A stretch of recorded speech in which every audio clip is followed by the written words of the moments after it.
Let me just start off by saying, the reason I stayed employed so long even after the first weird thing that happened was because the job paid well over minimum wage and it was about a 10-minute drive from my house.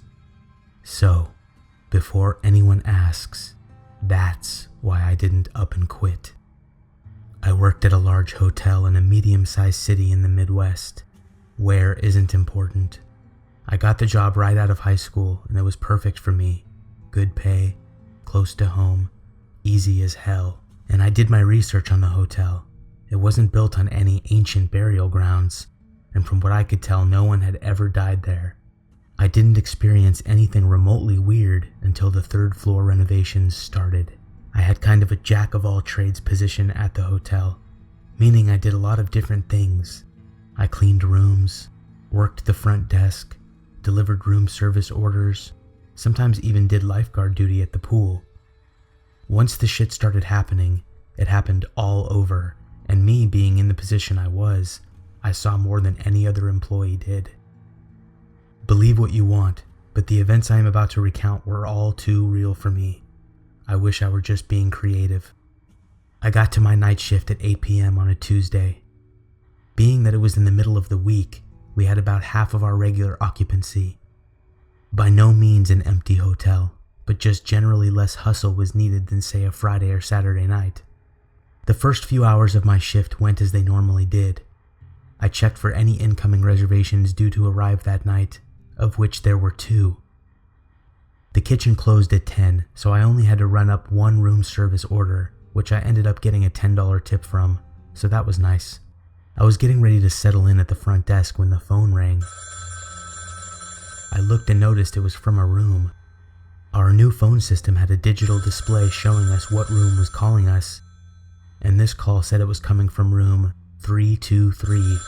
Immediately I was suspicious, as remodeling had started on the 3rd floor about 2 weeks prior. I answered the phone.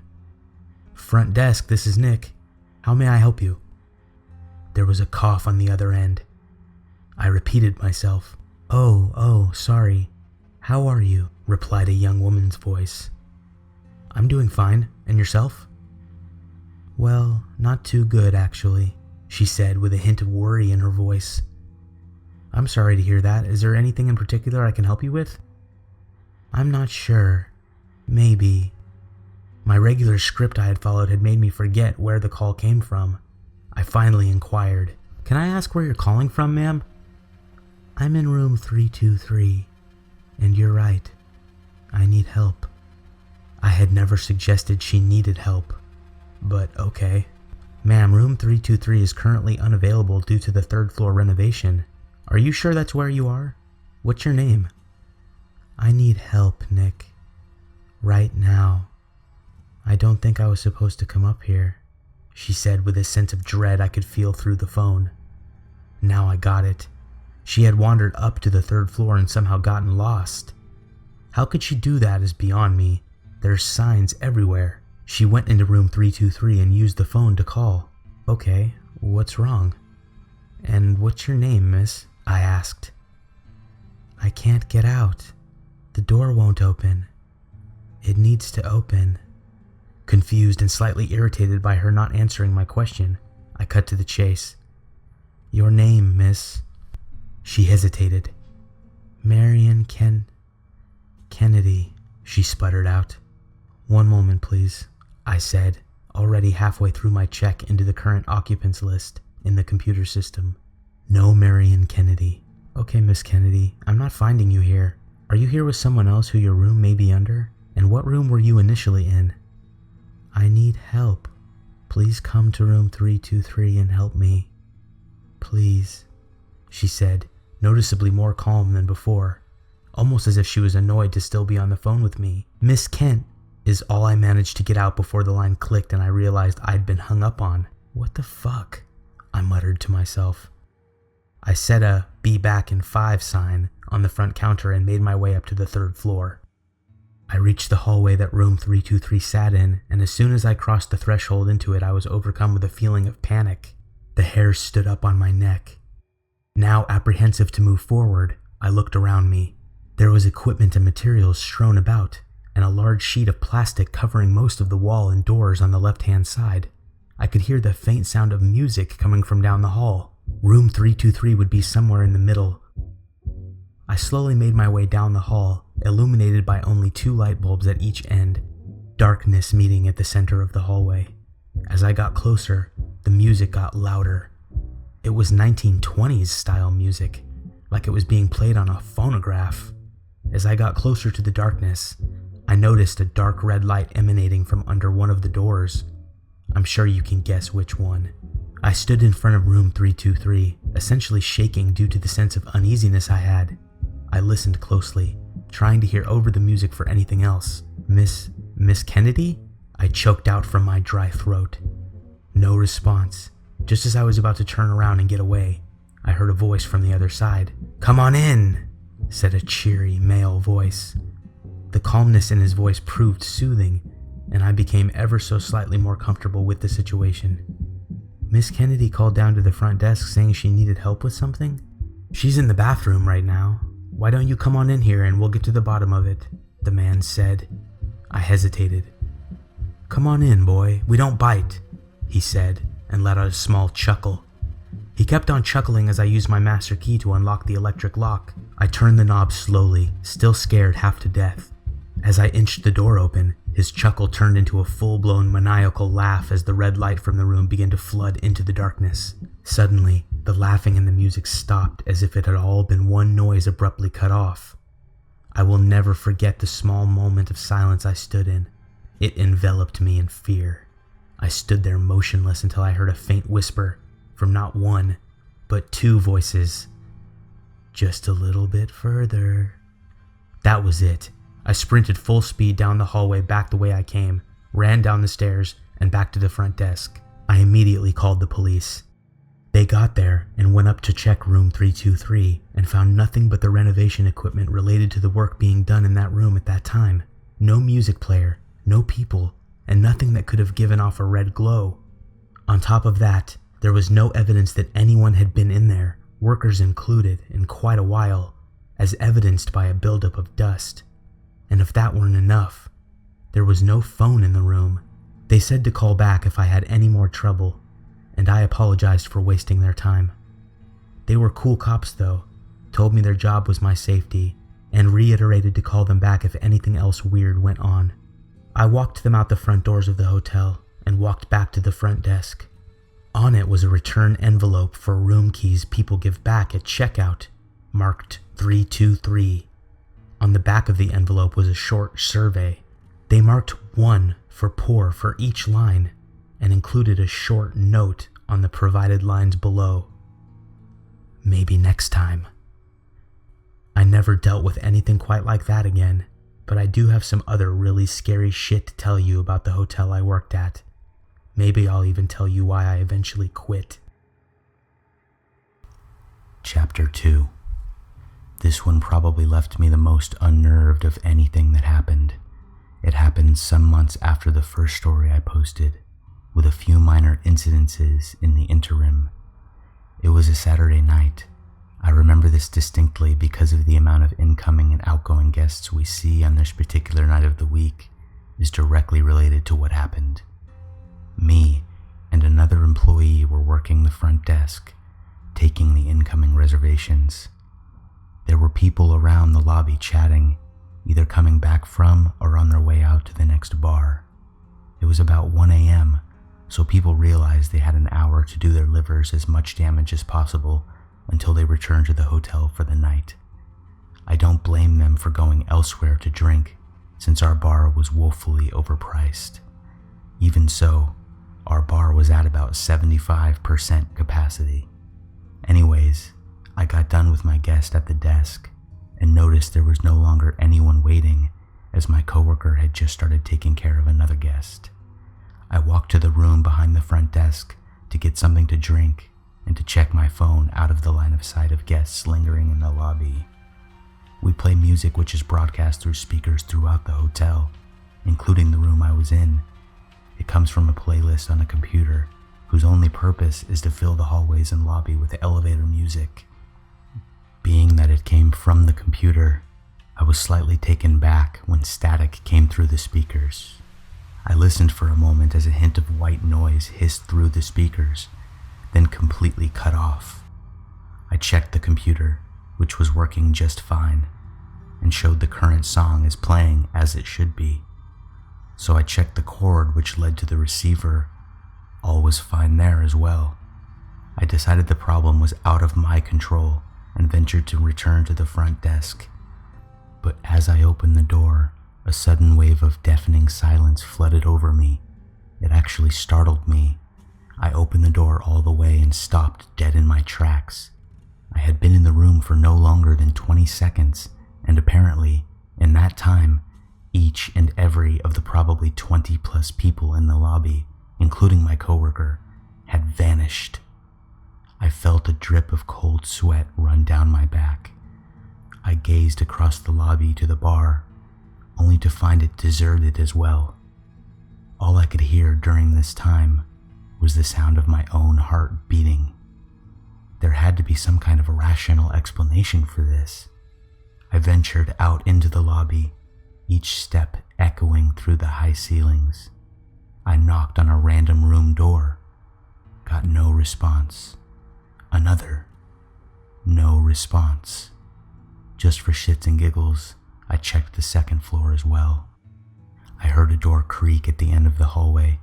I assumed it was open as I didn't hear it close, so I trudged down to the end of the hall, and as I got there, the door to room 202 clicked shut.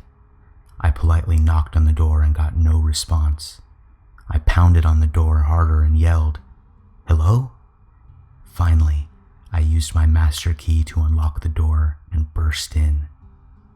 In hindsight, probably not the smartest idea, considering I had no idea what awaited me on the other side.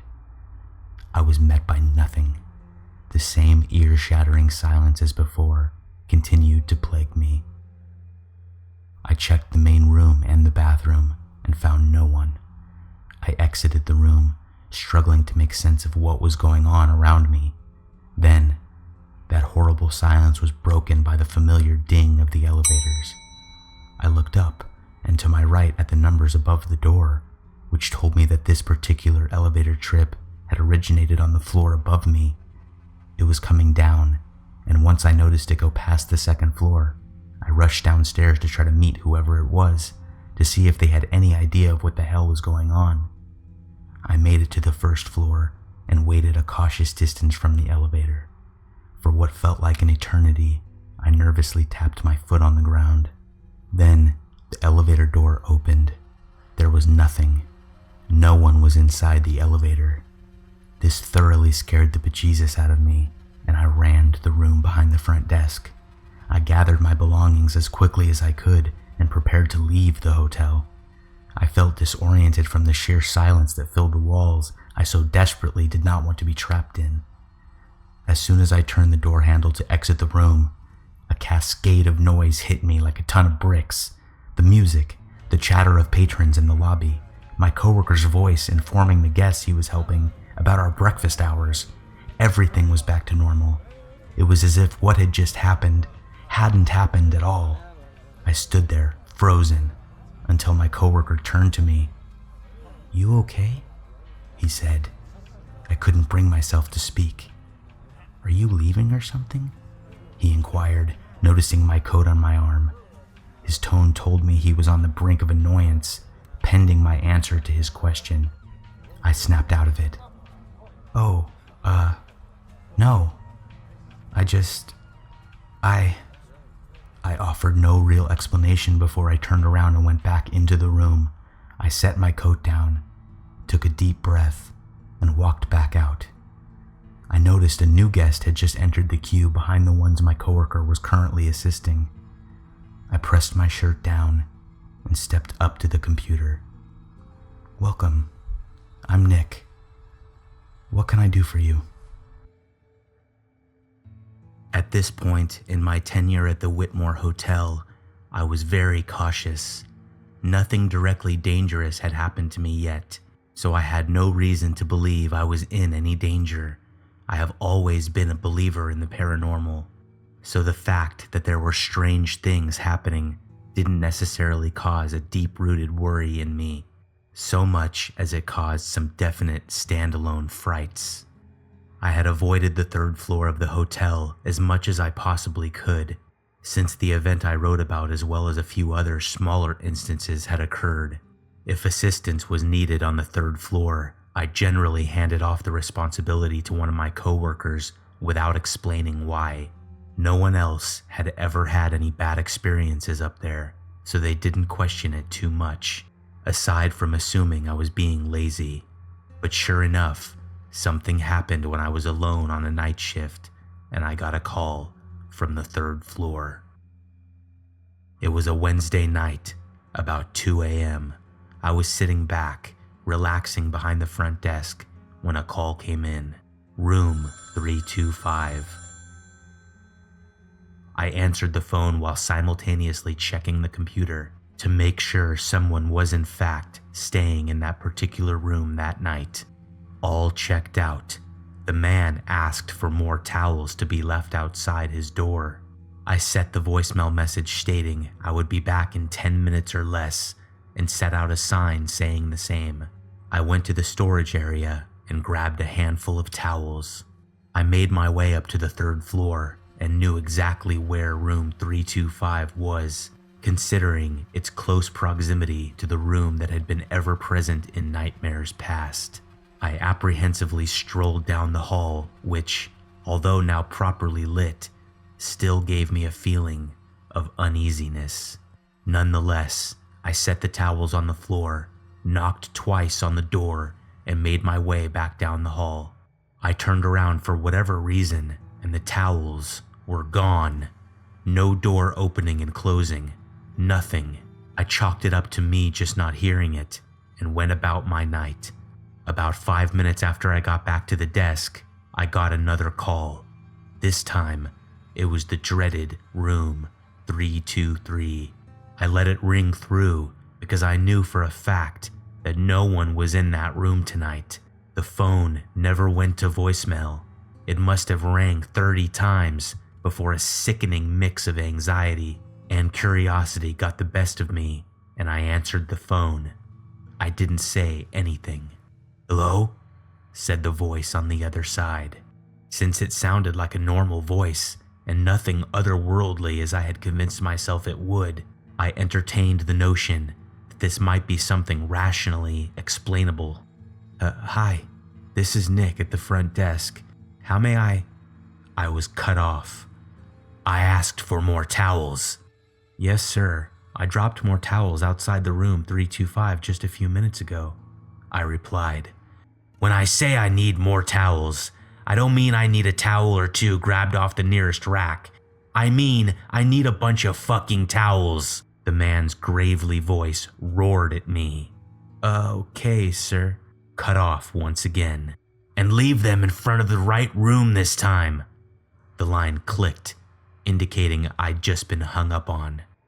This call more so confused than frightened me. So many questions were raised. Did the previous call really come from 323, and I just absent-mindedly didn't notice? Who grabbed the towels from 325? He implied he'd gotten a few from in front of 325, but I know in the time I left them there and looked back, he couldn't have gotten them from 323 and back in time without me at least hearing the one step it would take to get there, much less the door opening and closing. I checked the computer log for room 323, and it showed the room was empty. I was once again on high alert. I resolved to leave the towels outside room 325 again, so I didn't have to stand in front of 323 for even a split second. I would deal with the potentially angry guest again, if need be. I made my way to the third floor, and as I walked down, nothing was amiss. I set the abundance of towels down in front of room 325, and the moment they touched the carpet, the lights went out. Not all of them, mind you, just every light between the light at either end of the hall. I was frozen in panic. A million situations raced through my mind before I snapped out of it. As I turned to run, every light in the hallway swelled to an impossible brightness. in a blinding flash that left me disoriented. All I really recall is that I ran backwards down the hall, weary of whatever might exit room 323 to devour me or whatever would happen. One thing stuck out in my mind though, and that was that the towels were already gone. I sprinted back to the front desk, where luckily there was a walk-in guest who made casual conversation and took my mind off of things, if only for a few minutes. Once they were on their way to their room, I snapped right back to it. I don't know at what point it happened, but something clicked in my mind. I hastily ran my fingers along the clacking keyboard and checked the room log for 325. It was being occupied by a Mario Kennedy. The name stuck out like a sore thumb. Before I could figure out what to do with the information, the phone rang. Luckily, it was from room 225, so I wouldn't have to make my way back to that damned third-floor hallway. Unfortunately, they were complaining about a strange noise coming from above them. I told them I would call the room and ask them to keep it down. I figured I can't be harmed through a phone call, right?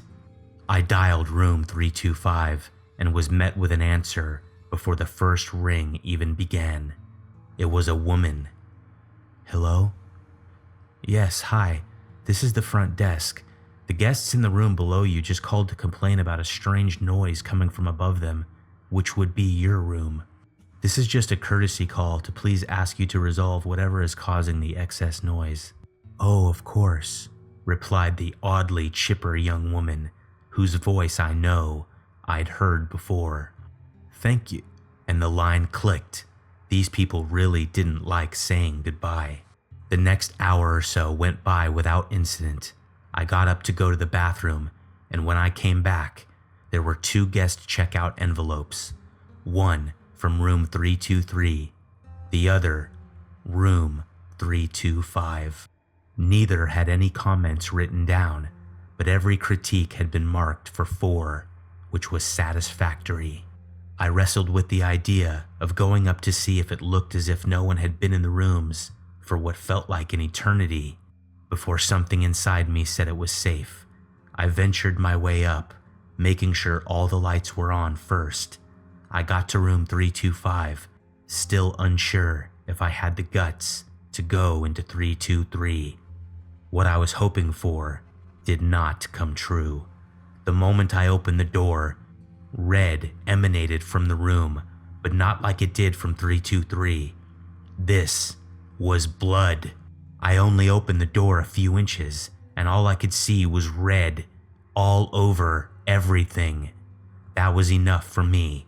I sprinted back to the desk and immediately called the police. They arrived and went up to room 325. They checked it, and surprise, surprise, they found nothing. Then they checked 323 and found the vast number of towels in the bathtub, soaking wet. Finally, some evidence that someone had been in there. They checked the camera footage, but it never showed me taking up the towels in the first place. I once again apologized, which was met with positive reactions from the once again understanding police. I sat back down at the computer where I had just tried to show the police the Mario Kennedy reservation, which of course wasn't there. I moved the mouse from the screensaver, and there it was, a picture of room 325, covered in blood. In the corner of the room stood a young man and woman, covered head to toe in blood. All I could discern from the flood of red around them was their impossibly bright eyes and teeth. They had hideous grins on their faces. I quickly closed the horrifying picture. I looked up from the desk to find the 2 of them standing there, covered in blood, grinning and breathing heavily. I blacked out. Next thing I know, I was being cared for by EMTs. I asked what happened, and one of the police officers said, as he was walking back in to get my signature on the statement I had just made, that I stood frozen at the desk for about 10 seconds and then fainted. I have no recollection of that whatsoever. This was the first instance that truly rattled me to my core. I was hesitant to keep working there, so I compromised.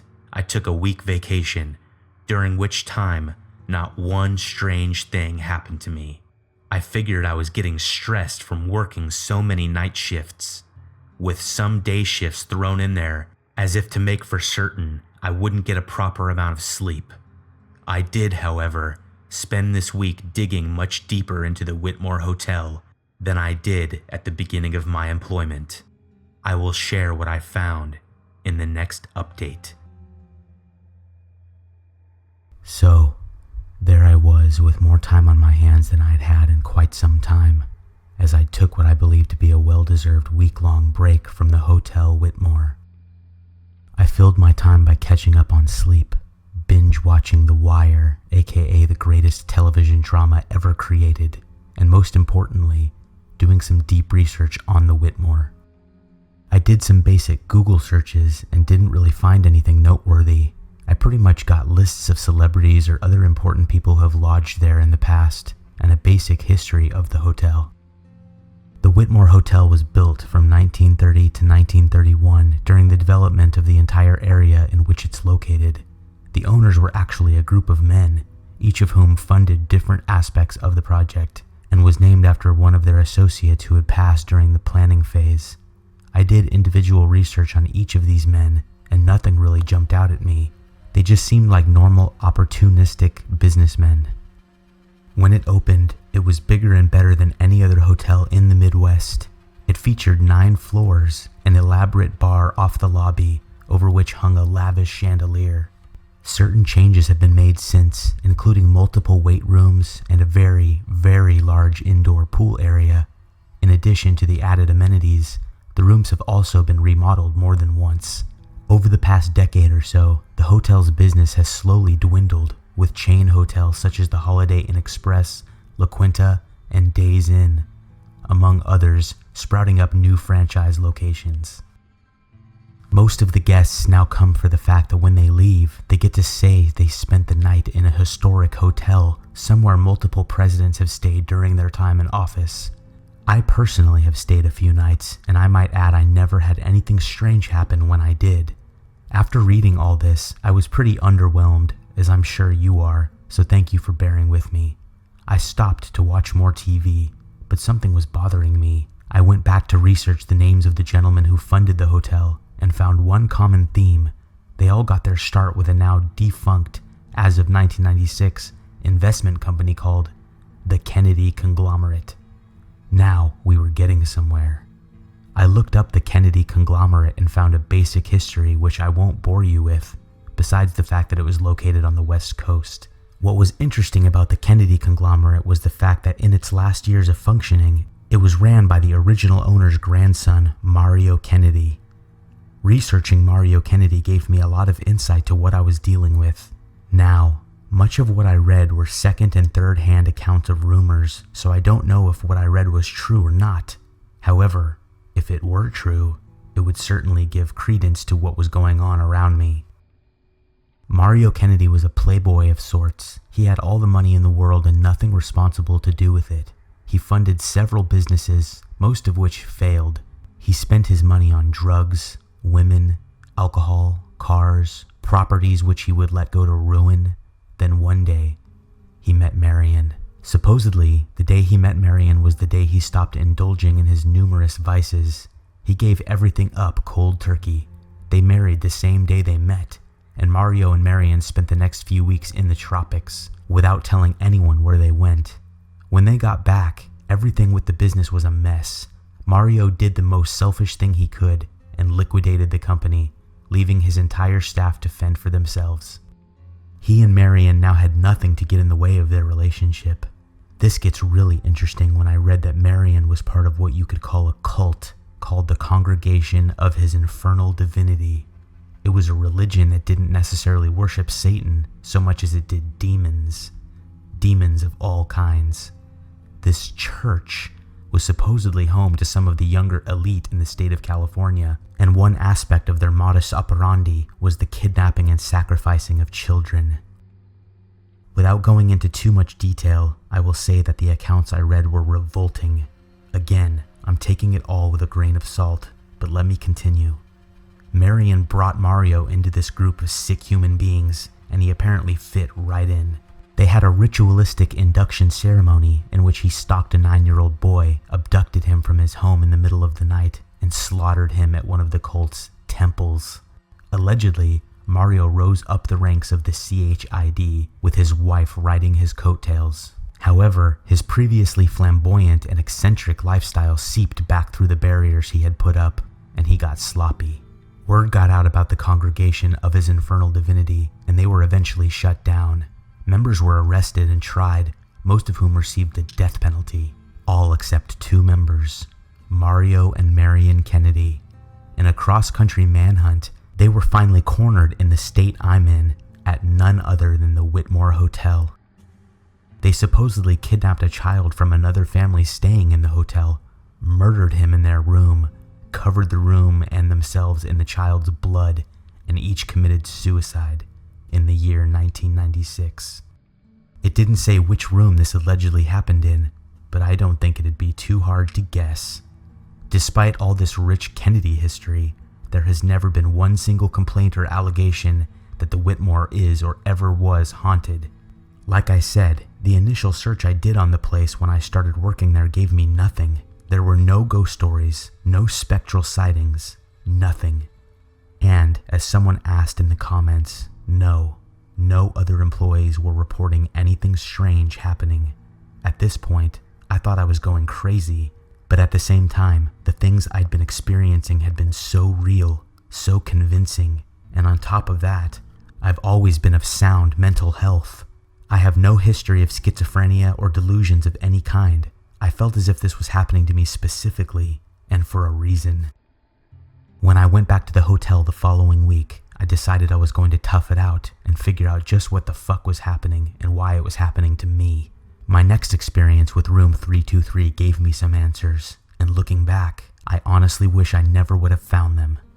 But before that happened, I went back to the Whitmore for my first shift back from my vacation. It was a day shift on a Thursday, where I was to be the lifeguard for the indoor pool area. The girl who was to be the other lifeguard called in sick, and the only other person who had undergone lifeguard training started his vacation the day I got back from mine. We were severely understaffed. So I sat in my perch and basically just hung out for the first 5 hours. Around 1 p.m., I suddenly got very tired out of nowhere. I had gotten so much sleep the week prior that staying up for a day shift would have been nothing, but fatigue hit me like a slap in the face. My eyelids felt almost as heavy as my head, which I was lowering by the second. I suddenly jolted awake, like when you fall asleep in class and pop up and look around to make sure no one saw, and what I saw was burned into my brain. Every guest in the pool area was floating face down in the pool, moving ever so slowly by some unknown current. I observed that every body was perfectly still, no flailing or struggling to swim, and on top of that, some of the bodies looked bloated, as if they'd been there a while. I climbed down from my perch, completely taken back at what I was witnessing. Had all these people drowned once I fell asleep? That made absolutely no sense. I know I wasn't in a deep sleep, certainly not a deep enough sleep for close to 20 people to die without me fucking noticing. It wasn't until I took a few steps along the side of the pool that I noticed that same deafening silence as the vanishing episode from Chapter 2. As soon as I noticed, I became disoriented. I stumbled a bit, but caught myself before I tumbled into the pool. It was then that I noticed something. A woman wearing all black was crouched in the far corner diagonally across the pool from me, laughing hysterically, yet very quietly, just quiet enough to break the uncomfortable silence. I attempted to yell over to her, but I couldn't hear my own voice. Her stifled, terrifying laughter was the only sound that existed in my currently abhorrent consciousness. I felt a tap on my shoulder. I spun around and was standing about an inch away from a man. I only saw him for a brief moment, but I saw that he was wearing all black, and he was definitely the same man I'd seen first standing in the corner of the room in the picture of room 325, and then standing in front of me at the front desk where I blacked out from the events of Chapter 3, I unequivocally knew it was him from the impossibly wide, bright-teethed grin that covered his lower face. It startled me to my core, and I instinctively stepped back, falling into the watery grave that was now the Whitmore pool. I struggled to get to the surface, but it was as if the bodies had all drifted toward me the moment I hit the water, trapping me underneath them. I flailed aimlessly under the water, the light closing in on me as I felt my last breaths escaping my lungs. It was then that I snapped back awake. I looked around, now wide awake, and everyone was as they were the moment my eyes all but forced themselves shut. Children were playing in the shallow end. Adults were horseplaying in the deep end below my feet. I looked to the far corner where the woman had been laughing, and there was no one. I would have chalked this instance up to a terrifying dream if it weren't for the fact that I was inexplicably soaking wet from head to toe. Until next time, Nick. The pool incident was very unnerving for me. There was no logical explanation for my being soaking wet when I hadn't been in the water. I took an inventory of all the things that had happened so far. There was the red light emanating from room 323, the vanishing episode, the towel picture fainting incident, and now the pool event. Those coupled with the few minor happenings I mentioned in Chapter 4 had let me know one thing. I had not yet been attacked or directly harmed in any way. Even with the pool, in my dream, I guess you'd call it, Mario Kennedy didn't push me. He simply startled me, which in turn caused me to fall backwards into the water. Neither he nor the woman, who I was assuming to be Marion Kennedy, had ever physically touched me. I should also clear up something. I didn't directly ask any of my coworkers if they had been experiencing any strange things regarding room 323, the third floor, or the hotel in general, for the sake of not wanting to come off as crazy.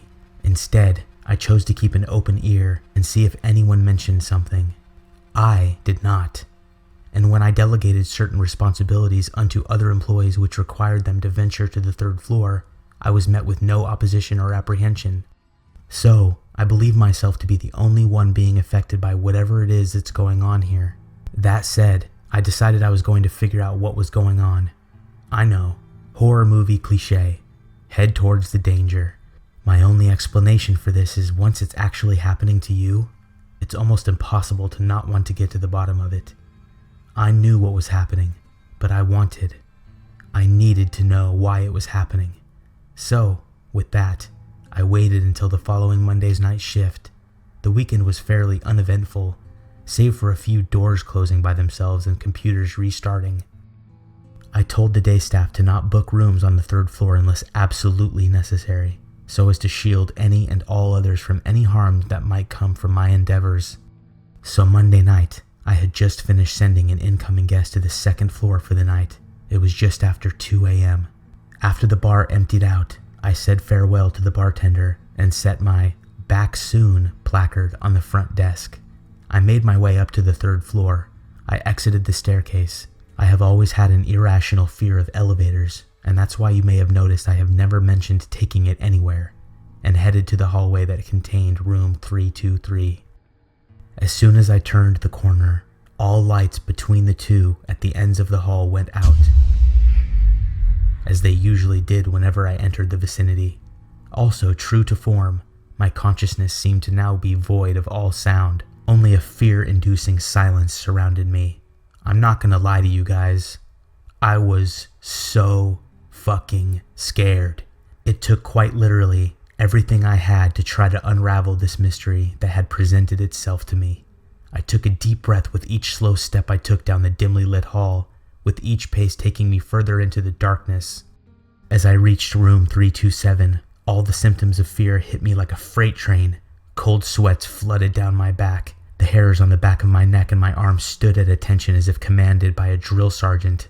My breathing turned shallow, as if the air had suddenly become thinner, like I was standing at the top of a tall mountain. My mind was bombarded with possible scenarios, as I had literally no idea what I was walking into.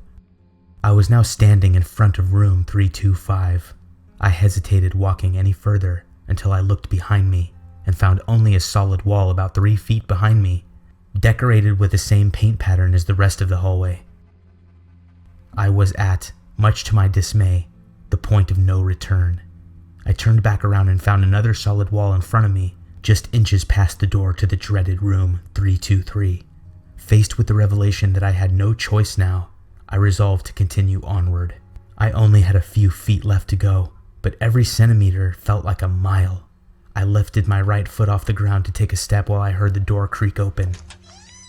Doors in the Whitmore don't creak, so in hindsight, I feel as if this small effect was added simply to scare me more. I decided that since I was in this no matter what at this point, I took 3 long steps and confronted room 323. The red glow I saw the first time I had an experience with the room was back, and if you'll remember, it was definitely from a light and was not blood as was the case with room 325 in chapter 3. The red light spilled out into the dark hallway and I could feel heat drifting out of the room. I took a deep breath, closed my eyes, and nudged the door open. I don't know what I was expecting. I half thought I was going to be dragged into the room and be gruesomely murdered by some ghost, demon, hellspawn, baby killer, cult assholes, and half thought I was going to pass out from a fear and adrenaline overdose.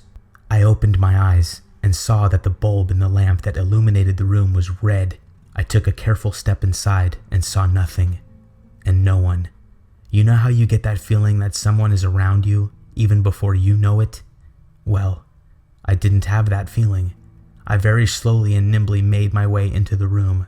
A dated set of women's clothes were draped neatly over the chair in the corner of the room, and a very nice, very expensive-looking men's suit was hanging up atop the slightly ajar bedroom door. I looked around the room, and it took me a second to notice that it was different from the rest of the rooms in the hotel. It was styled like it hadn't been changed in 20 years. That would make it 1996. Makes sense. I tiptoed over to the bedroom door, and just as my fingertips grazed the door to lightly push it open, the television in the living room area turned on. A disorienting cacophony of static and white noise assaulted my senses. I quickly got my bearings, and when I did, it was a video recording of the hotel's basement. It looked like it was being recorded on a Super 8 camera. I watched as whoever was holding the camera made their way to the back storage area. The camera focused on a pile of newspapers as if inviting me to examine their contents. Then, the television cut off. That feeling I mentioned that you get when someone is near you and you know it before seeing them? I had that now. I spun around and there they were, Mario and Marion Kennedy, standing in front of the now closed door, with the exact opposite of their disgusting grins. Their faces were now home to terrible grimaces, as if they were extremely displeased that I was in their home. As soon as Mario began to move toward me, I threw myself into the bedroom and closed the door behind me. Panicked, I flicked the light switch on, which filled the room with the same red light as the room I had just escaped from. To my surprise, there was another door in the room.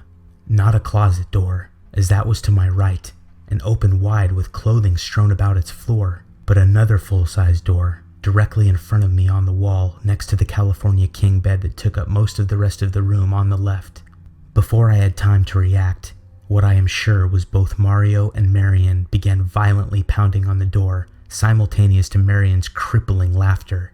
It was as if she was enjoying the dread she knew was instilling in me. I used every bit of energy in my body to run across the room to the other door, but what happened was something straight out of a bad dream in a horror film. The room turned into a hallway, growing longer with every stride I took. The door just out of my reach. I heard the door behind me burst open and turned my head to see Mario and Marion floating, not running, but hovering over the ground as if they were on some sort of track toward me, now with those indescribable smiles back on their disproportionate visages, gaining on me quickly. I don't know how I did it, or what made it possible, but as I silently begged and pleaded to whatever higher power there is to let me reach the door, I did.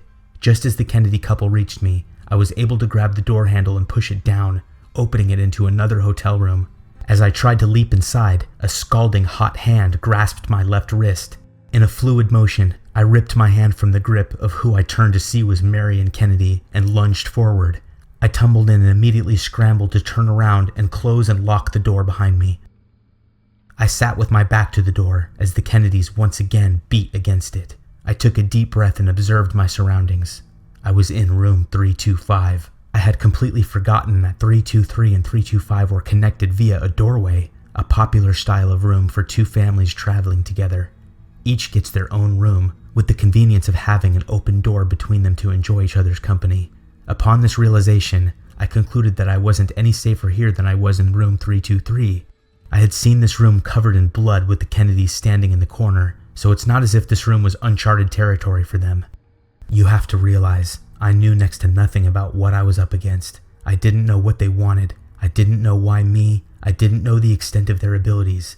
I didn't know if they had free reign over the hotel and could go anywhere they pleased, or if they were confined to room 323, 325, and the pool area. All I knew at this moment was that I was without question in a room they could inhabit, and, finally looking at my left wrist, I noticed a light burn in the shape of a hand, which informed me that they could in fact physically hurt me. I did the smart thing and ran for the door to the hallway, silently praying that it wouldn't open up to a solid wall.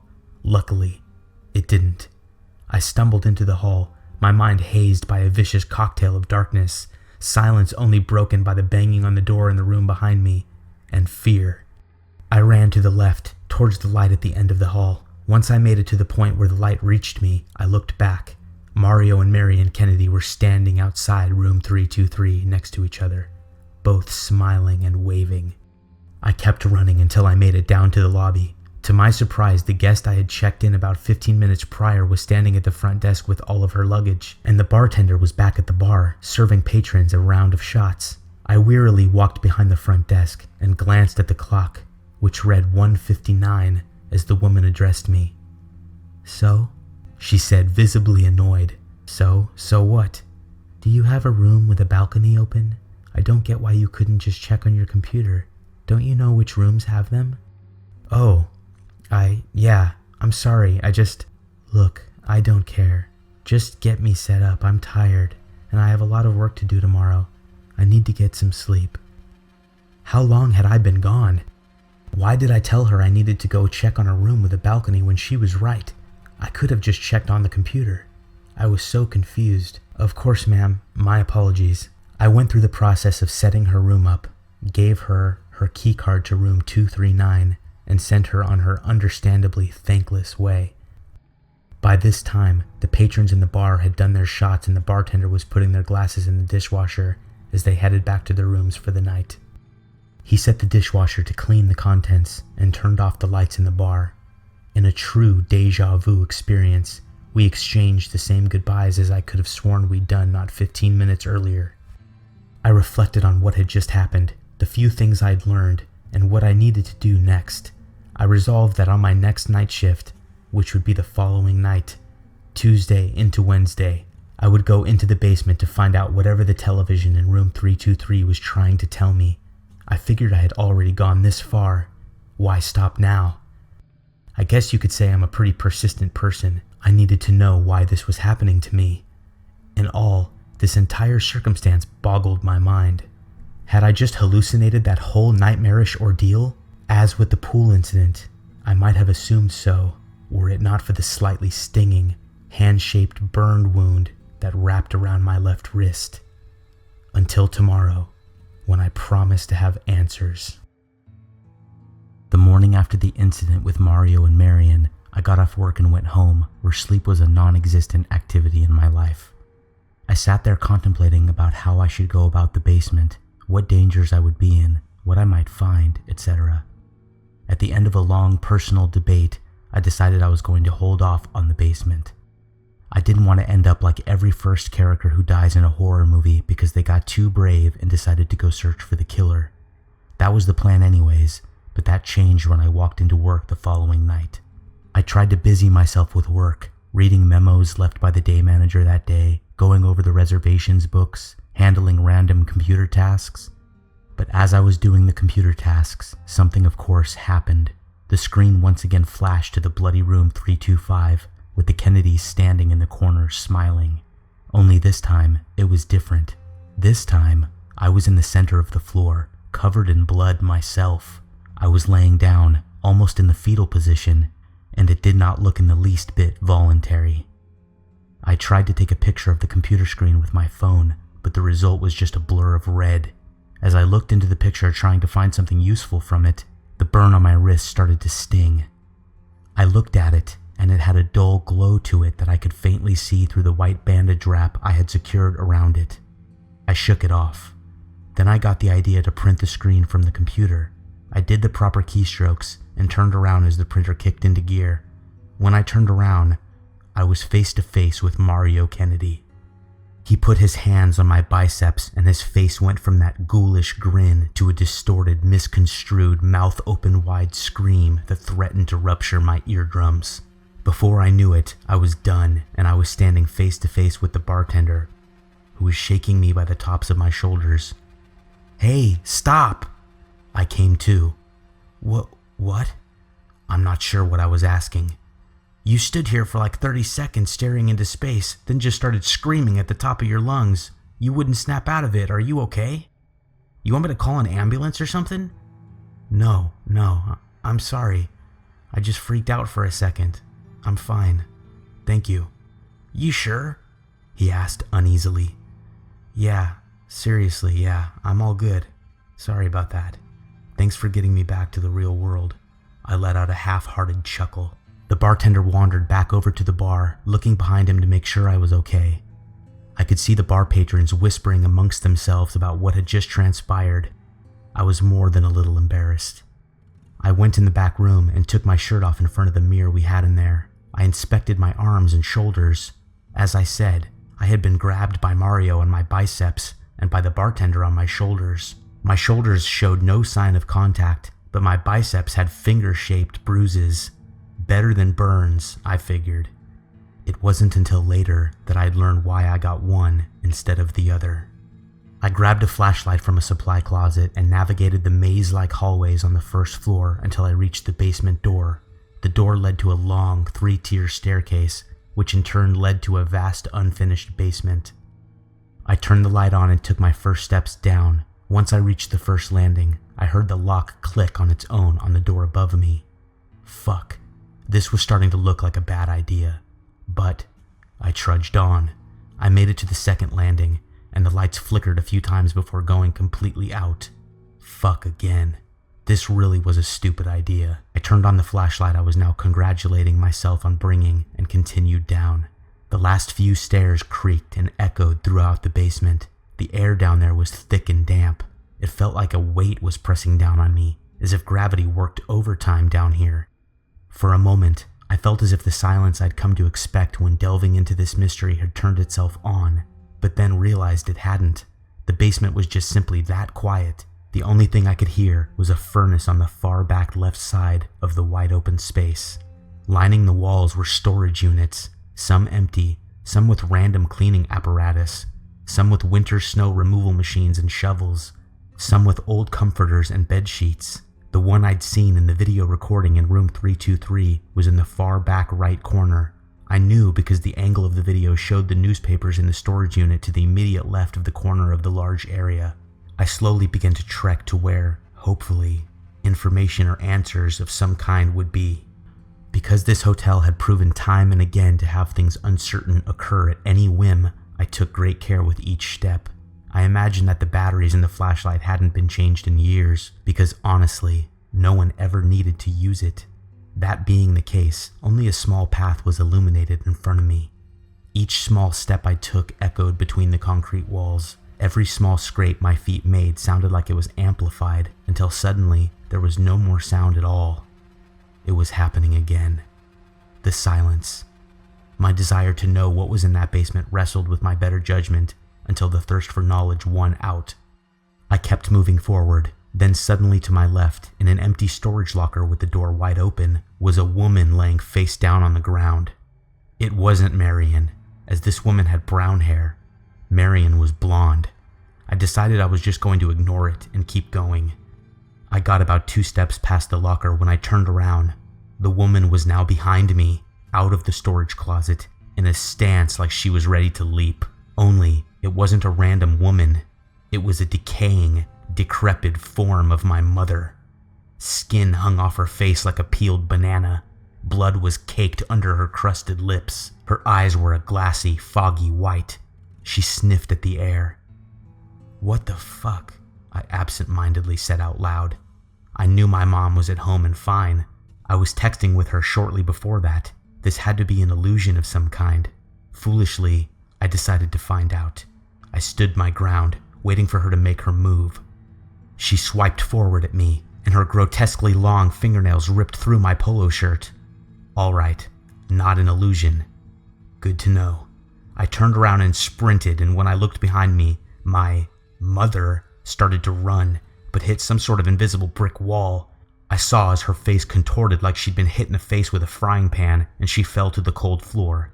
She immediately bounced back up and tried advancing on me, but whatever was in her way held her back. She moved around in what seemed to be an invisible box containing her. I was more than confused. I kept walking, only now picking up the pace. As I passed another empty storage locker, I was hit with a blast of heat that sent me flying to the left. I hit the wall, just barely holding on to the flashlight. The force with which I flew into the wall put me in a daze.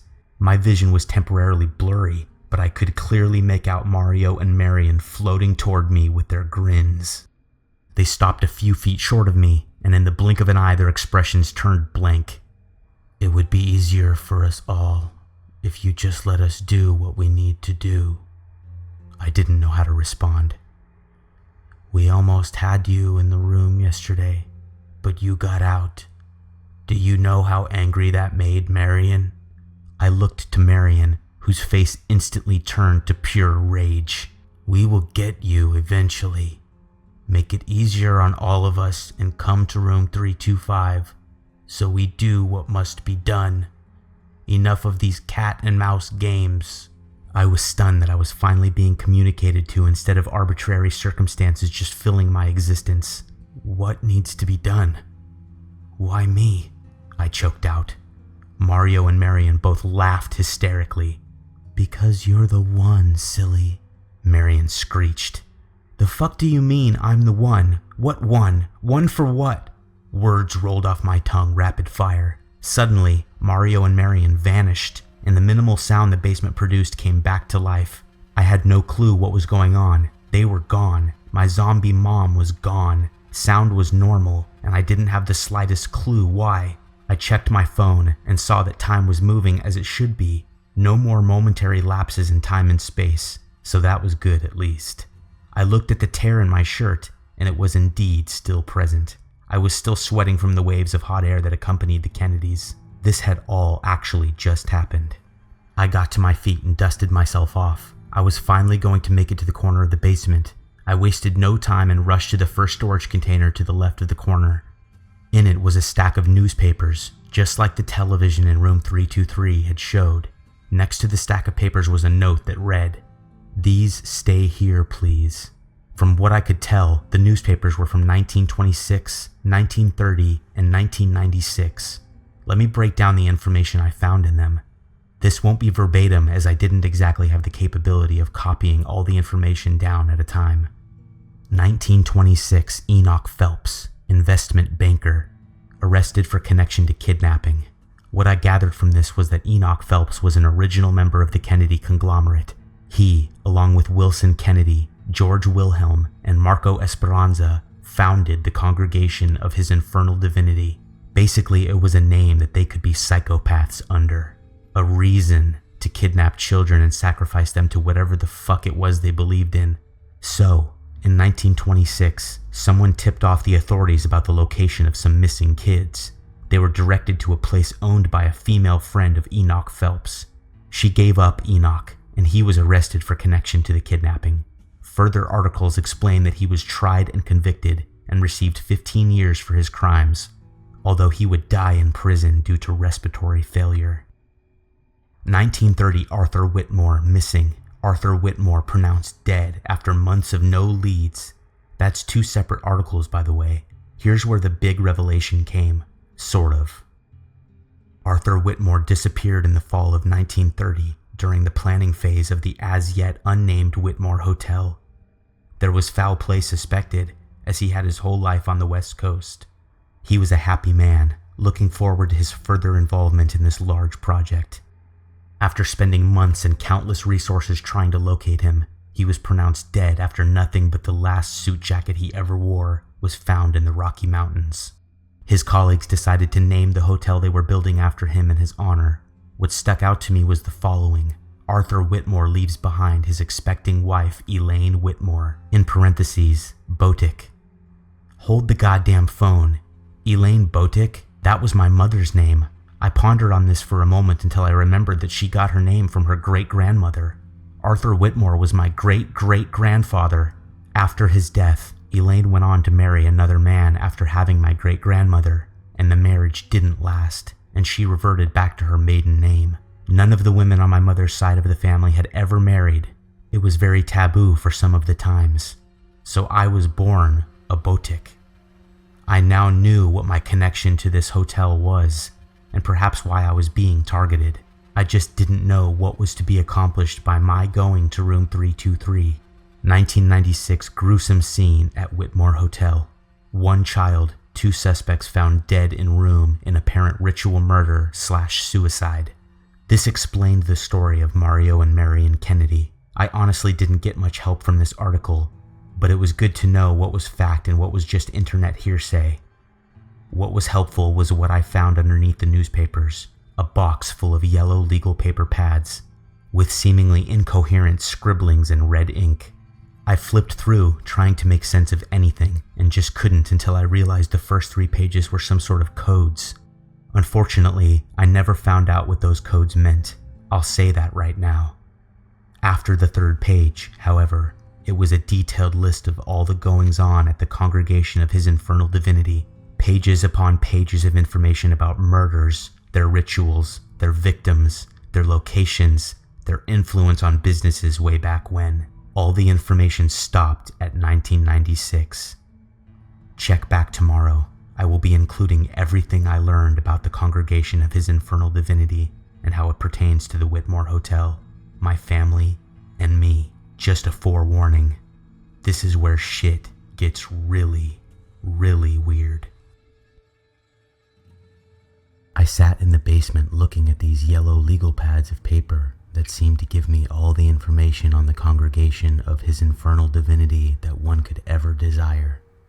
I will do my best to relay this information to you to the best of my memory, and before you ask, I tried taking pictures.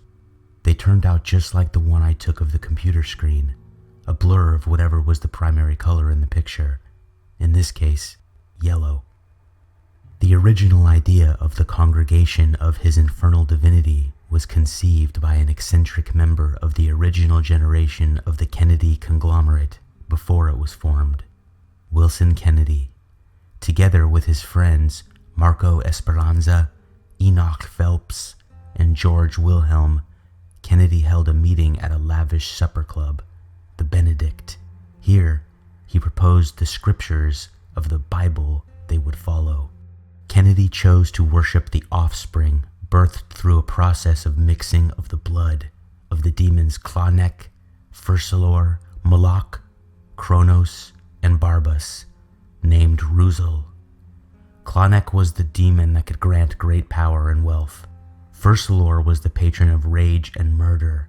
Moloch, who was in particular one of the worst and most feared demons, was the leader of Hell's army and demanded the lives of innocents, in particular children. Kronos, who controlled time and space, and finally Barbas, the demon of fear. The result from mixing of their blood, birthed through a virgin child, was Ruzal. Ruzal was a demon of pure evil, pure mayhem. He promised great wealth to his followers, but demanded the blood of innocent children as retribution. Anyone who faltered in their abilities to perform their duties to him would be dealt with in the most horrific of ways. Wilson Kennedy summoned this demon through a process that involved him getting the demon to appear and speaking to him through a mirror, offering and negotiating terms. It was decided that Kennedy would be granted great riches in exchange for the blood of a child, and the recruitment of another for the same purpose and same reward. More fortune required more children and more recruits. Kennedy then regaled to his colleagues of how Ruzal came to be, and how he came to such great wealth, much to their amazement and disbelief. He invited them to summon Ruzal themselves in individual summonings that took place over the next week, each giving Wilson Kennedy the proper credit for his recommendation. Ruzal told each of the men the same terms he gave Kennedy, which each of the men graciously accepted. In another meeting held a few days after the summonings were all complete, the men decided to form the Kennedy conglomerate as a place to house all of Ruzel's followers under the guise of legitimate business persons, while all were truly members of the congregation of his infernal divinity. Each man found a close friend or colleague as a recruit, and the recruits did the same. When they were at a proper age to fulfill the agreement between themselves and Ruzel, the original members of the church brought in their children, and so the cult grew, generation after generation. One of these business associates was Arthur Whitmore, a close friend and colleague of Enoch Phelps, one of the original members of the CHID, Kennedy conglomerate. Calm and mild-mannered, Arthur Whitmore reluctantly accepted a vague invitation to some sort of an induction ceremony. What he saw boggled his mind. The ceremony was described in detail, almost as if it was taking minutes on a business meeting, and this log was accompanied by some grainy Polaroid pictures to better help illustrate the words, "Wayne Couzens Induction Ceremony." Apparently, each member who was getting inducted had to describe how they went about capturing the child they were going to sacrifice for their penance to Ruzel. Wayne Couzens began stalking the 9-year-old niece of his mistress. He took 2 weeks off work to learn her every move. When not covertly spying on her, he would encourage his mistress to spend time with her sister's family, where he could get an up-close look at what would be his first victim. After this 2 weeks, he went to the sister's home just before dark, incapacitated the sister and her husband, and knocked the 9-year-old unconscious. He carried her limp body to his vehicle and drove off into the night, headed for a predetermined safe house to store the child until they were ready to be transported to the church. The church, I learned, was an underground compound about a half-mile from the Kennedy conglomerate headquarters, accessible only from a tunnel that ran between the two domiciles. It was a large underground complex that had a massive ballroom, in the center of which the ceremonies were held. Once at that church, one would stand at some place in the 3 rows of pews. Then, from behind a closed door, a bodyguard of some sort brought out the child, immediately closing the door behind them. He walks the blindfolded child to the head of the stage, which the door lies. In this stage, there was a metal platform with hundreds of small holes, decorated with skirts. Underneath the platform was a sliding container, which I learned was for collecting blood, and underneath that was a fire pit. On a self-standing wall to the right of the platform was an array of blades. The child was then admired by the crowd from the pews before having a white sheet draped over them and finally laid down on the platform with their wrists and ankles bound to the short post that adorned the end of the tabletop-like surface. The original members of the congregation of his infernal divinity then entered from the same door the child and bodyguard came from, adorned in black and red hooded robes. 2 of the 4 men stood on each side of the platform and chanted something, which was responded to by the crowd. I can't recall what the exact back and forth was. After this, Wayne Couzens exited the back room, wearing a blue hooded robe. There was a series of questions asked and answered between the 4 Kennedy conglomerate members and Wayne Couzens. Wayne Francis Couzens, do you, after all, accept the terms set forth by Ruzel? Yes, I do. Do you believe Ruzel to have abided to his end of the deal you came to? Yes, I do. Are you prepared to offer your penance to Ruzel in exchange for his generosity? Yes, I do.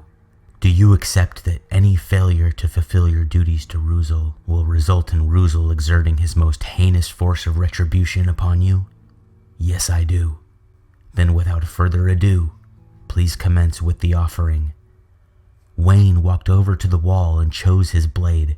It was a long, thin knife that curved at the end, with a serrated edge. The child squirmed underneath the white sheet, struggling to get out of the ties around her hands and feet. Wayne dragged the edge of the knife over the sheet, from her feet to her forehead. He brought the blade back to her torso and held it there momentarily before slowly sliding it through the sheet and into her body.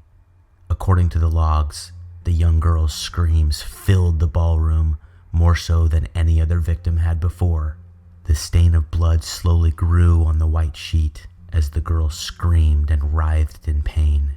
Wayne took the knife out of the girl and began viciously stabbing her repeatedly up and down her body and in her face and neck.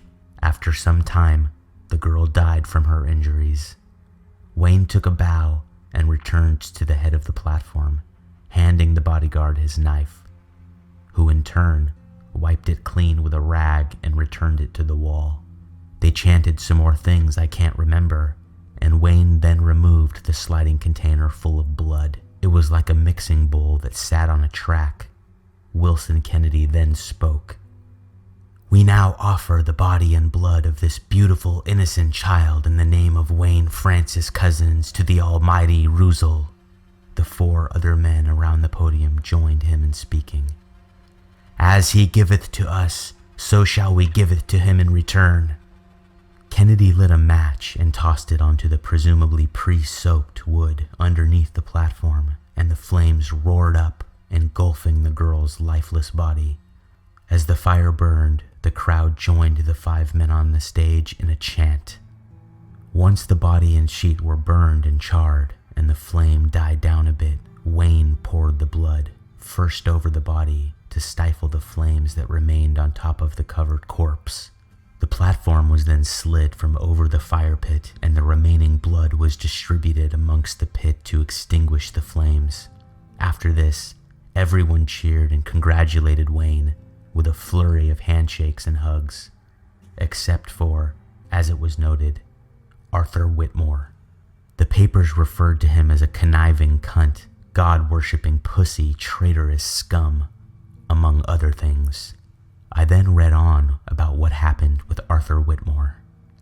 Apparently, he went along under a charade that he was very interested in becoming a part of the congregation of his infernal divinity. He performed the summoning ritual under the watchful eye of his sponsor, Enoch Phelps, and was taken through a rehearsal sacrificial ceremony. He was told he had 1 month to abduct and deliver his chosen victim to a location that would be given to him on the night he planned to do the kidnapping. He spent the next 3 weeks giving made-up details about a young boy he was stalking. He told a fictional account of the boy's schedule, what the parents seemed like, what the boy enjoyed playing with, all the information that one might obtain through a clandestine surveillance. It was the first day of the last week he had to kidnap his victim. He had since been to 2 other sacrificial ceremonies, as attending any and all of them was expected by a prospective member of the congregation. It was the ceremony held this night that must have sent him over the edge. The victim was a newborn boy. The sponsee was a woman who had waited for her neighbor to give birth, and on the night the new mother returned home from the hospital, snuck into her neighbor's house and took her newborn son. Arthur watched in horror as this small child was brutally murdered and burned before him. He told Enoch Phelps that tonight was the night he was going to kidnap his victim. Enoch told him to go home and wait by the phone while he found out which safe house he was going to be expected to drop the victim off at. Arthur sped home and waited by his telephone with a piece of paper and a pen. He received his call shortly after getting home and got the address. He immediately called the sheriff's department and reported that abducted children were being held at the address he was given. 6 children were found being held captive at the house of Ruth Hammond, a mistress of Enoch Phelps. Ruth folded under the pressure and revealed her lover's involvement in the scheme. In the trial that ensued, Phelps was sentenced to 15 years for kidnapping. Ruth Hammond received 8 years for her part in the plot. Through the information given by Arthur Whitmore, they found the church, but found no remains of any sacrificed children, nor any evidence that any murders had even taken place. Even though the church and the rest of the congregation was safe from prosecution, inferred to be by virtue of powerful connections, the blame was almost immediately assigned to Arthur. Not long after the trial ended, he vanished without a trace. What I read after this gave me so much insight as to exactly what it was I was dealing with. Arthur Whitmore was taken by private train car to the Midwest by the original members of the CHID and some loyal followers. Somewhere in the Rocky Mountains, the group stopped and tortured Arthur, leaving his suit jacket behind. A monogrammed handkerchief was found in the breast pocket. thus revealing its owner. They traveled to the land they had recently purchased that was to be the site of the hotel. At that point, just a large open field. They summoned Ruzel to be present during the death of the man who had summoned and then blatantly forsaken him, depriving him of countless sacrifices. Ruzel then put a curse on his bloodline, damning every male descendant he had. Ruzel explained that no man had ever summoned him, then forsaken him before bringing him a sacrifice or recruit, and that this was an important event. The curse he laid on Arthur Whitmore meant that with each subsequent death of his descendants, Ruzel could walk the earth for one day. It was insinuated that the amount of damage Ruzel could do in one day could be catastrophic. The opportunity for demons to walk amongst man was apparently highly coveted. Ruzel then declared that one day a chosen one would become a part of the congregation. He would grant this person the privilege of remaining on earth into the afterlife with one purpose. It was then that he prophesied that a Whitmore would one day step foot onto this land where his ancestor was sacrificed. When this happened, the spirit of the chosen one was to sacrifice the descendant of Whitmore, thus granting Ruzel the opportunity to walk the earth for one day. I read further. After the police shut down the safe house, the church ceased operations for some time, save for the sacrifice of Arthur Whitmore.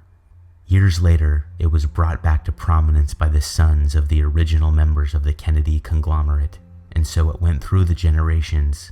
Over the years, countless children were kidnapped and murdered. So as not to arouse suspicion, members looking for victims for their first sacrifice would spend weeks at a time in other states, choosing their victims from places that had no connection to where they regularly laid their heads at night. One man that didn't care to join the congregation was Mario Kennedy. He had everything he wanted in life already. He had no need to summon a demon for wealth or power. That is, until he met Marion Masterson. Marion was brought into the church by her mother. It was at her summoning that Ruzel proclaimed her to be the chosen one. He told Marion she would one day find a lover who would bow to her every whim, and together the two would bring the church to new heights. As you know, this wasn't the case. The lover she found was Mario, and Mario became so enthralled with murdering children that he eventually led to the exposing and subsequent downfall of the congregation of his infernal divinity.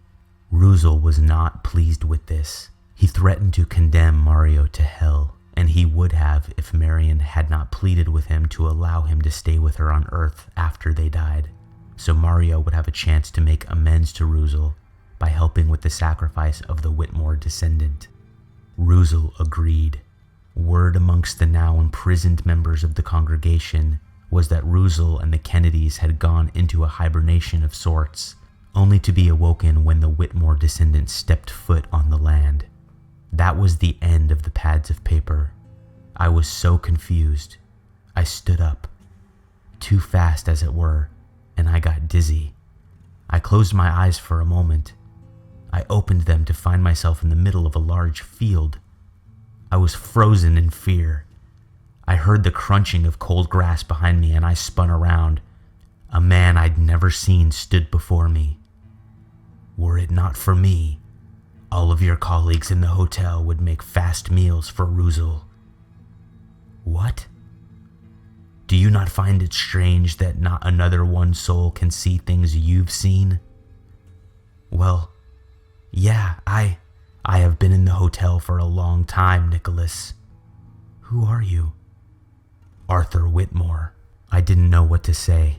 Just a week and a half ago, I'd never seen a ghost, and now I was in the middle of a goddamn child-sacrificing heir to the worst possible throne ghost cult demon conspiracy. What is the point of all this? Obviously to not die so the demon can't walk the earth. But what if I just leave the hotel? Can they follow me? The Kennedys and Ruzel have been dormant for the last 20 years. That much time down. It takes time to reach the power they once had. Their interactions with you have increased in severity over time, have they not? They had. Once they reach full power, the Kennedys will have free reign. Through my efforts, I have contained them to the hotel. and made it so their influence can only be felt by you and no one else. Soon they will be able to freely move about the world and kill again, something they have not done for 2 decades and will be eager to partake in. They will stop at nothing to appease Ruzel, and that means they will never stop hunting you. You must stop them. And how might I go about that? I asked, halfway tempted to just kill myself since I was going to definitely die soon anyways. Better a bullet in the brain than getting stabbed and have my body burned and doused with my own blood, right? You must arm yourself with holy relics and sacrifice Mario and Marion Kennedy. Offering his own demons to him will show him you are a worthy adversary, and he will abandon his quest for your blood. He will wait in hell to be summoned again and find a new avenue through which to walk the earth. So, get a bunch of crosses and shit and what? Walk into room 323 and 325 and what? Scream the power of Christ compels you, and they'll just lay down and be like, time to get stabbed? It may not be as difficult as you presume. I blinked, and I was suddenly back in the basement. The papers were gone. I was so unbelievably confused. I wasn't a demon slayer. I was a goddamn float position worker at a failing historical hotel. I thought back to my job application. I'm relatively, not positively, but relatively sure that this was not in my job description. I thought back on my life. Nothing even nearing a fraction of this complexity and adventure had ever been bestowed upon me.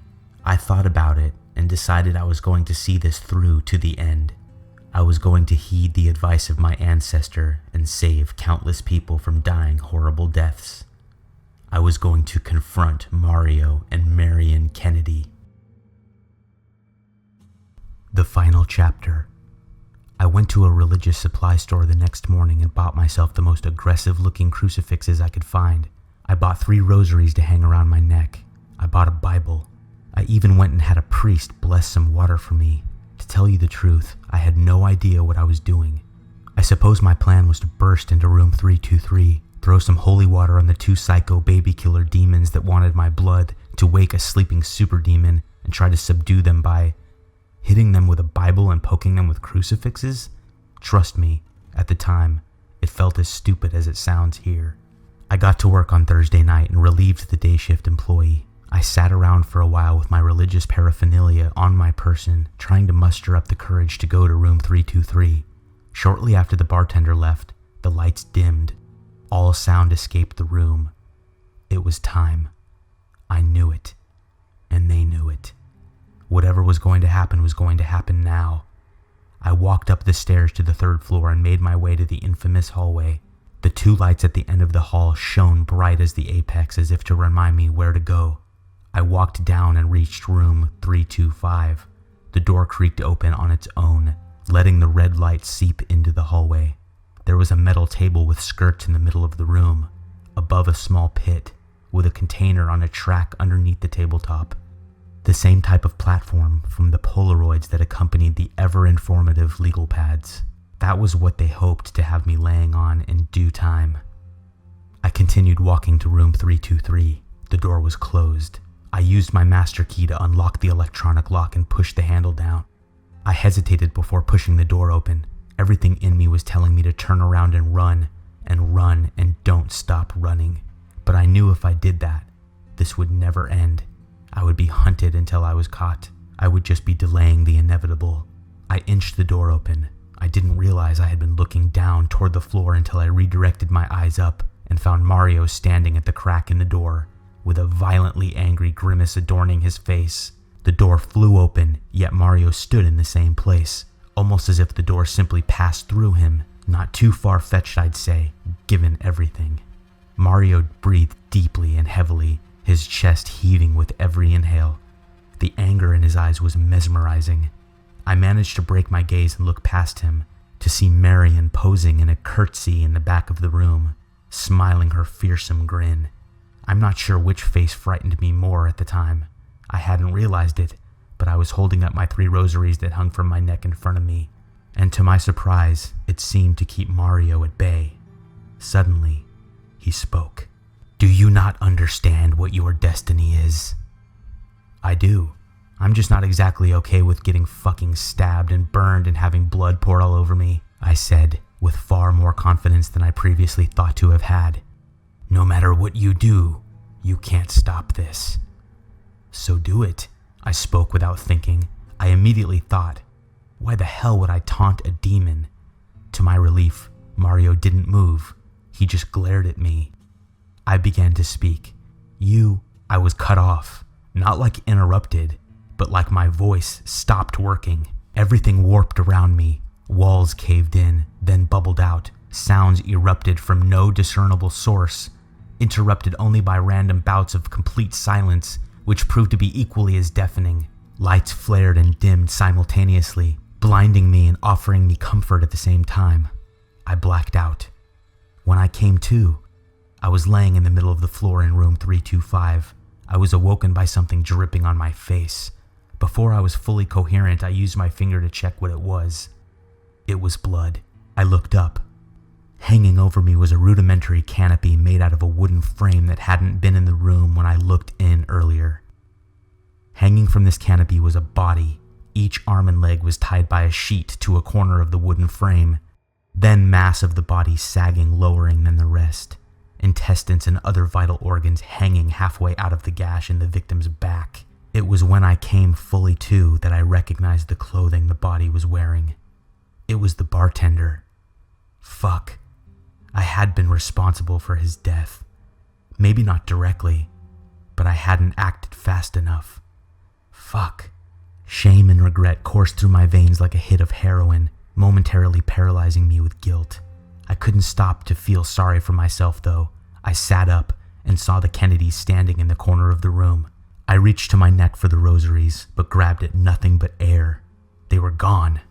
Marion held up the rosaries and laughed with her signature cackling howl. The crucifix I bought was resting on the Bible, which sat atop a small table next to the Kennedys. Well, there goes that plan. Blood surrounded the floor around me. I was next to the metal platform. I used it to pull myself up from the floor, nearly slipping on the red coat of coagulating liquid that slicked the carpet below me. In an instant, Marion was face to face with me. So long it seems that we've been waiting for this. I didn't know how to respond. I felt helpless. I felt I was in the final moments of my life. Subconsciously, I resolved all the internal conflicts that weighed heavily inside me. I silently made amends to those I'd wronged in life and regretted certain past decisions I'd made. I raised a hand to wipe away a tear from my eye. As my hand descended back from my face to my side, it brushed against my pocket. I just barely felt the small tube of holy water I had placed there moments before walking down the hallway. While Marion talked, staring intently into my eyes, I, with all the grace I could summon, removed the tube from my pocket and twisted off the cap. On the top was a screen, so one could flick the wrist and sprinkle holy water out, like they do in Catholic church services. I truly hope you know how great of a service you're doing. Ruzel will be so grateful for your sacrifice. The blood of so many will proudly spill in the future because of your blood spilling today. Shall we begin the... Right here is where a CSI Miami or Bruce Campbell-esque one-liner would have fit like a puzzle piece. A list of them ran through my head. Sacrifice this. I'd rather spill some holy water. You look like you could use a shower. But this isn't a movie, and I'm not a shitty actor, so instead, I said absolutely nothing. I raised my arm and shook the tube, which sprinkled holy water onto Marion. Instead of scalding her skin, which is what I'd been led to believe what would happen by years of exorcism movies, she flew back against the wall as if hit by a wrecking ball. I quickly composed myself and tossed holy water at the already advancing Mario, sending him back with the same force as his twisted lover. I looked at them, and they were both incapacitated. All I could think was, wow, how incredibly, ridiculously easy. What did I even have to be scared about? I felt like the man. Now I had to sacrifice them. I needed to show this fucked up demon that I wasn't the one to tussle with. Apparently. I kept the holy water clutched between my thumb and index finger as I dragged Marion's body to the platform. It took some elbow grease. The full weight of a lifeless demon ghost is not much different from that of a living person. I retrieved a bedsheet from the closet while keeping an eye on Mario, who laid in the corner. unconscious. I placed the sheet over Marion's body. The door to the room creaked open. I readied the holy water and found myself in a state of instant panic. Much to my relief, Arthur Whitmore entered the room. "You will need someone to conduct the ceremonial interview and necessary chants. That will be my duty." He then extended his hand. In it, a long blade with a thick handle. I took it from him and stood at the head of the platform, all the while keeping my peripheral vision focused on Mario. "Nicholas Jacob Botic, do you offer this soul in the name of the infernal Ruzel?" "I do." "Do you intend to enter into a sacred truce with Ruzel?" "I do." "Do you agree to abide by his order for fear of eternal damnation?" "I do," I sputtered out, not knowing what I was agreeing to. Everything was happening so fast, I didn't even give myself any time to listen to what was being said to me. It's only in retrospect that I'm able to relay these words to you. "Then, without further ado, please commence with the offering." I took the blade and without hesitation repeatedly stabbed at the covered body of Marion Kennedy. Blood soaked through the white sheet that cloaked her body, the blade going clear through her to the holed metal surface on which she laid. I heard blood drip through the holes into the bowl underneath. I stabbed until I felt as if my arm was going to fall off. All the while, Marion was completely and utterly silent. She didn't move an inch. I don't know if she was unconscious through it all, or if she was just tough as any woman ghost could be. I didn't really care. Arthur Whitmore simply stood and admired what I was doing. He motioned for me to continue on with Mario, whose body I laid halfway on top of his now thoroughly filleted lover. I repeated the process, thrusting the long blade into him, twisting and turning it as I retrieved it from his body. By the time I was done, I was out of breath.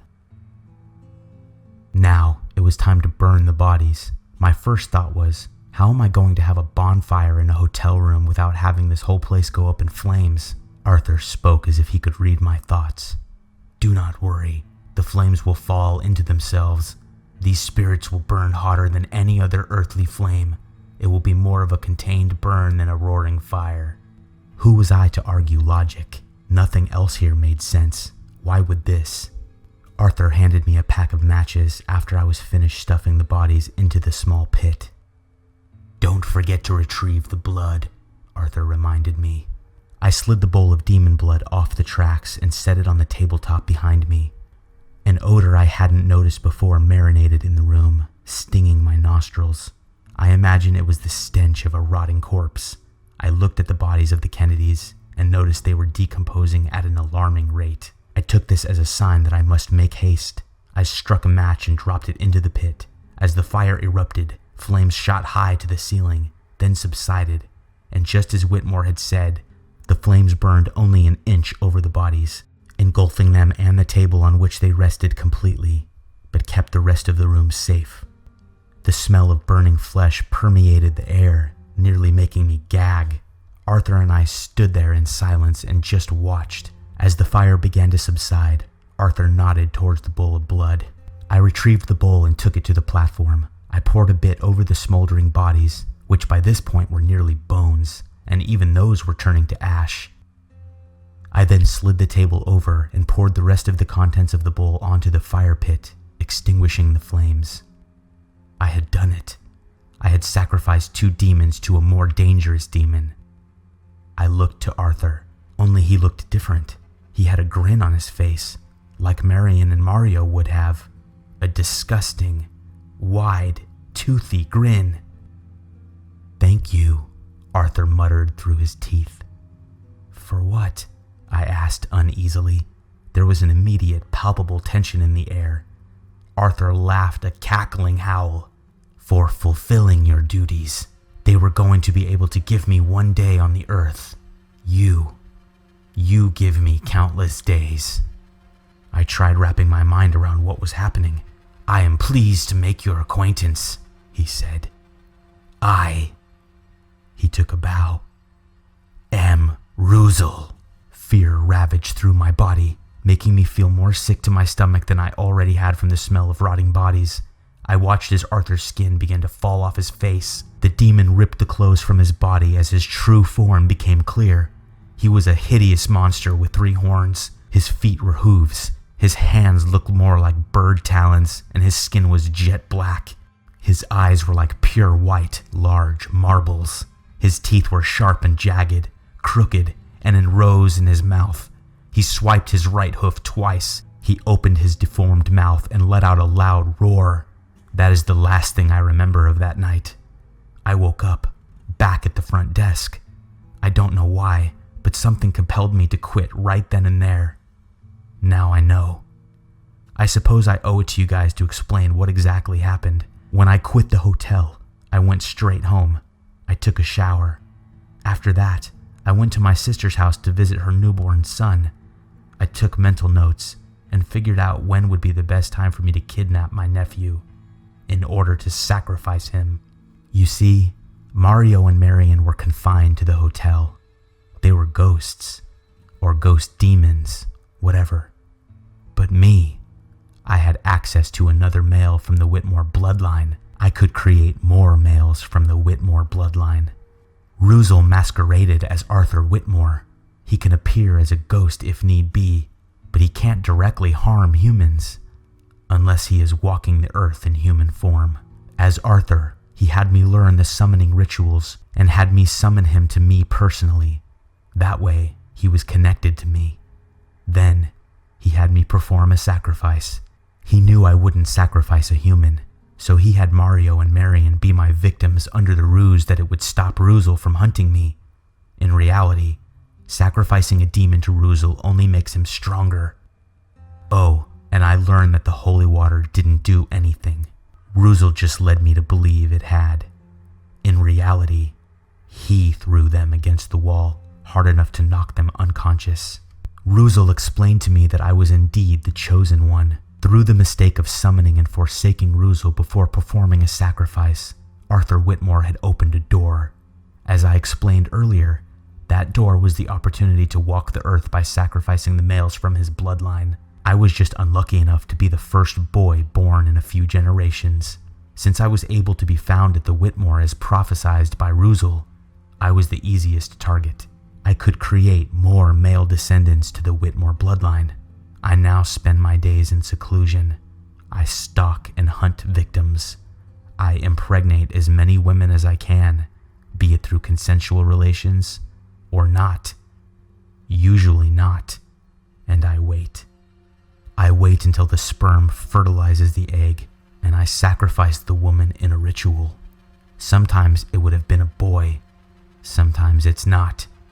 Either way, Ruzel is pleased. He thoroughly enjoys the days he gets to walk on Earth. These can be recognized as any days that include a larger than normal death toll somewhere in the world.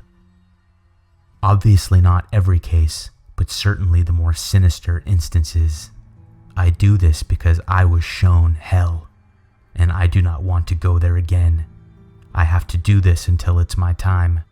If I do, Ruzel promised I wouldn't have to go back there. He said there's another place I can go. I don't really know if I believe him, but it's the only thing that keeps me going. That maybe, after all this, something will be better. I'm sorry if this isn't the ending you were looking for. It's just, this is my life now. I intended to tell my story completely and accurately, and this is it. It's time for me to go now. I've been watching a woman on Fuller Street for a few days now, and it seems pretty easy. So I guess I'm gonna go do it.